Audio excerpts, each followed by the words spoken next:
रहमतुल्लाहि व बरकातुहू। मेरा नाम है डॉक्टर मोहम्मद मुज़म्मिल हसन। एक नए सेशन के साथ आप लोगों की खिदमत में हाजिर हैं। आज बात करेंगे फिर दोबारा थोड़ी सी नेपियर ग्रास पे। लोगों ने बड़ा अजीब व गरीब सा कंपैरिजन मांगा है, तो लोगों की ख्वाहिश पे ये कंपैरिजन जो है मैंने कर दिया है। नेपियर का तूड़ी से मवाजना बहुत ही फूलिश किस्म का मवाजना है, लेकिन अब चूंकि लोगों ने ख्वाहिश का इजहार किया है तो हम ख्वाहिश तो पूरी करेंगे आपकी। एक मुहावरा है इंग्लिश में, don't compare apples with oranges. Urdu में कहते हैं कि सेबों का जो मवाजना है माल्टे से नहीं किया जा सकता, कि आप एक हाथ में सेब रख लें, एक में माल्टा रख लें और आप मुवाजना करना शुरू कर दें कि यार सेब तो मीठा है, माल्टा तुर्श है, मुवाजना बनता नहीं है। सेब का कलर और भी बहुत सारी चीजें हैं जो आप मुवाजने में लेके जाएं तो लोग आपको बेवकूफ़ी बोलेंगे कि सेब एक अलहदा चीज है, माल्टा एक अलहदा चीज है, कैसे मुवाजना हो सकता है। तो खैर, नेपियर का और तूड़ी का मुवाजना बिल्कुल ऐसे ही है जैसे नेपियर का मुवाजना मकई के साइलेज के साथ है। मकई के साइलेज का नेपियर से कोई मुवाजना नहीं, और इसी तरह नेपियर का भी तूड़ी से कोई मुवाजना नहीं। बहरहाल मैंने एक टेबल बना दी है, ये अब आपको मजीद क्लियर भी हो जाएगा जब आपके साथ मैं इसको शेयर करूंगा, आप इसको अंडरस्टैंड भी करेंगे कि ये बात किस हद तक दुरुस्त है। उससे पहले एक फार्मर ने रब्ता किया जी, जहलम में रहने वाले हैं, और पीछे हमने वीडियो लगाई थी सोयाबीन की काश्त के हवाले से, तो उन्होंने थोड़ी सी इंफॉर्मेशन मेरे साथ शेयर की है। पिछले ही साल उन्होंने मार्च में सोयाबीन की काश्त उन्होंने की थी, और अमेरिका से वो 7 किलो बीज लेकर आए थे, और तब उन्होंने मेरे साथ वीडियोस भी शेयर की थी, लेकिन मैंने कोई खातर खास पर तवज्जो नहीं दी। और मैंने उनको बताया, मैंने कहा जी तब हमें सोयाबीन बड़े आराम से मिल जाती थी, तो हमें भी तब इसका अंदाज़ा नहीं था, इसकी कदर कीमत का भी हमें नहीं पता था। अब चूंकि मार्केट में बहुत शॉर्ट हो गई है, अब हमें अंदाज़ा है कि इसकी कदर कीमत क्या है। तो 2-3 चीज़ें उन्होंने मेरे साथ शेयर किया, मैं आपको बता देता हूँ। उनका कहना यह है कि सोयाबीन जो है ये गर्मी के अंदर भी जो है जो ग्रो कर सकती है। मार्च में उन्होंने लगाई थी और 7 किलो लगाई थी एक कनाल में। जो प्रोडक्शन उनको मिली थी वो 16 मन मिली है, लेकिन उनका कहना यह है कि उन्होंने तवज्जो बिल्कुल नहीं दी फसल पे, बिल्कुल भी तवज्जो नहीं दी, और अभी इस साल वो 100 एकड़ जो है लगाने जा रहे हैं सोयाबीन का। तो देखेंगे उनका तजर्बा कैसा जाता है जी। 3 महीने की फसल है जी। लोगों ने पूछा था ये फसल कितनी देर की है, तो 3 महीने की फसल है और 3 से 4 पानी जो है ये लेती है। चलिए इससे हम अपने टॉपिक पे आते हैं। नेपियर का और तूड़ी का जो मवाजना हम कर रहे हैं उसको हम इंशाल्लाह आपके सामने पेश करते हैं। तो डॉक्टर साहब काइंडली, आज मेरे पास बोर्ड नहीं है, तो डॉक्टर साहब नीचे फोकस कर दीजिएगा यहाँ पे, ठीक है जी। ये आपके सामने मैंने रख दिया है। तो नेपियर के मैंने 3 हिस्से किए हैं। एक है ताज़ा नेपियर, एक है नेपियर को खुश्क करके उसकी हे बना लें, एक है नेपियर का साइलेज। ये 3 चीज़ें जो है मैंने आपके सामने आपकी खिदमत में पेश की हैं। डॉक्टर साहब जरा पास करके दिखाइएगा, ठीक है ना जी। पास कर लेंगे, ये ऐसे करके बिल्कुल ठीक हो गया। अब जरा देखने वालों को आसानी रहेगी। अच्छा जी, नेपियर के 3 हिस्से कर लिए हैं, फ्रेश और ये खुश्क चारा, और ये साथ में साइलेज बना के, और दूसरी तरफ मैंने सारी तूड़ी को लिख दिया है। अगर ड्राई मैटर की बात करें तो इसमें फ्रेश का जो ड्राई मैटर है वो 18% है। चूंकि आप खुश्क कर लेते हैं तो वहां पे तकरीबन 89% हो जाता है। साइलेज का ड्राई मैटर जो है वो 26% है।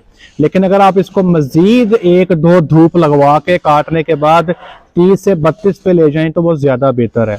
तूड़ी का ड्राई मैटर जो है वो 91 है, ये तो सारे ही जानते हैं, इसमें कोई शक वाली बात नहीं है। एक बात बता दूं कि ये जो फ्रेश के बारे में लिखा गया है यहाँ पे 18, ये जो फ्रेश की 18 है ना जी, ये मेरे भाइयों ये 3 से 4 फुट पे जब काटेंगे ये तब की बात हो रही है। अगर आपने इसको कमाद की तरह लंबा करके काटना है तो फिर ये आपकी सारी कहानी गलत हो जाएगी। तो दुनिया चूंकि रिकमेंड ये करती है कि नेपियर को ताजा आपने 3 से 4 फुट की हाइट पे काट लेना है, तो मैं उसी की बात कर रहा हूँ। अब अगला आए प्रोटीन, आ जाए क्रूड प्रोटीन, ठीक है जी। क्रूड प्रोटीन जो है सीपी जिसे आप लोग कहते हो, नेपियर में 9 से 12% तक प्रोटीन होती है जी। जब हे बनाते हैं तो मिनिमम 10 मैक्सिमम 15 तक भी जा सकती है, डिपेंड करता है वैरायटी कौन सी आपके पास अवेलेबल है। साइलेज की तकरीबन 8 से 10 प्रोटीन है। तूड़ी की प्रोटीन 3.5 से 4% है। अब आप देख लें कि कितना बड़ा फर्क यहाँ पे आ गया है प्रोटीन का। हाफ से ज़्यादा का फ़र्क है, बहुत ज़्यादा फ़र्क है, ठीक है। नहीं आप इसका मुकाबला कर सकते, ये इंतहाई नाकमी आइटम है। आगे भी चलते हैं जी। जो फाइबर है जी नेपियर में, ये तीनों में तकरीबन बराबर ही है। अगर आप फ्रेश की बात कर लें, हे की बात कर लें, साइलेज की बात कर लें, तो 36, 35, 37 तकरीबन आसपास ही हैं। तूड़ी में तकरीबन 41% जो है वो फाइबर पाया जाता है। अब आप आ जाए एनडीएफ और एडीएफ की तरफ। एनडीएफ जो है तकरीबन 71, 71, 72 आसपास ही है।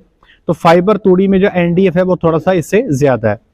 एडीएफ की हम बात करें तो 42, 41 और 43 आसपास ही है, लेकिन तूड़ी में 50 है। अब कुछ लोग ये ना सोचें कि तूड़ी जो है आपने, इसका फाइबर भी जो है ना तूड़ी का, उसकी डाइजेस्टिबिलिटी कम है, उसको जितना ज़ुद्दे हजम नहीं है जितना नेपियर का फाइबर जो है जानवर हजम कर सकता है, उतना तूड़ी का फाइबर जो है वो जानवर हजम नहीं कर सकता। ये भी मैं आगे आपको दिखाता हूँ, आपको अगले स्लाइड्स में आपके साथ शेयर करूंगा। फैट जो है ये 2%, तकरीबन 2%, 1.8% और 1.4%। तो तकरीबन फैट का सोर्स तो मैंने आपको पहले ही बताया था कि चारा जात जो हैं ये आपके फैट के अच्छे सोर्स नहीं होते। आगे आ जाए जी। एनर्जी में 3 चीजें लिखी हैं, एक है ग्रॉस एनर्जी, एक है डाइजेस्टिबल एनर्जी और एक है मेटाबोलाइजेबल एनर्जी। ये मैंने मेगा कैलोरी पर केजी इसका यूनिट लिखा है जी। तो 4, 4, 4, 4 तकरीबन ग्रॉस एनर्जी ओवरऑल कुछ ज्यादा फर्क नहीं है। डाइजेस्टिबल एनर्जी में 2.3, 2.2, 2.3, तो तूड़ी में निस्बतन 2.1 कम है जी। मेटाबोलाइजेबल एनर्जी 1.9, 1.8, 1.7 और यहाँ पे सिर्फ और सिर्फ 1.6, ठीक है। इसकी अवेलेबिलिटी भी कम है। अब आप ये देख लें कि एनर्जी भी इसकी, मेटाबोलाइजेबल एनर्जी भी बहुत थोड़ी है और प्रोटीन भी एवरेज ही है। तभी हम कहते हैं, अगर यहाँ पे आप मकई की एनर्जी की बात कर लें तो मकई के साइलेज में आप तमाम हबाब को असाइनमेंट देता हूँ, जरा जाके चेक तो करें कि मेटाबोलाइजेबल एनर्जी कितनी होती है।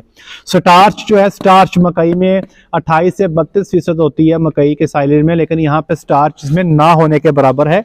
अब आ जी ऑर्गेनिक मैटर डाइजेस्टिबिलिटी, तो यहाँ पे तकरीबन 62% है, तकरीबन 59% है, तकरीबन 58% है और यहाँ पे ऑर्गेनिक मैटर डाइजेस्टिबिलिटी सिर्फ और सिर्फ 48% है।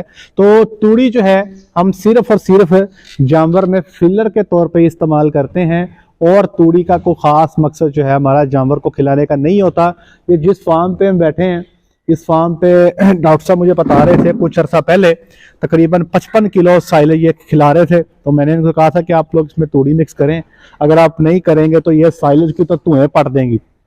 अमूमी तौर पे फार्मर्स को ये प्रॉब्लम रहता है कि साइलेज बनाया था 3 माह का, खत्म हो गया 2 माह के अंदर। ये भाई साइलेज का नबेड़ा करती हैं, शदीद नबेड़ा करती हैं।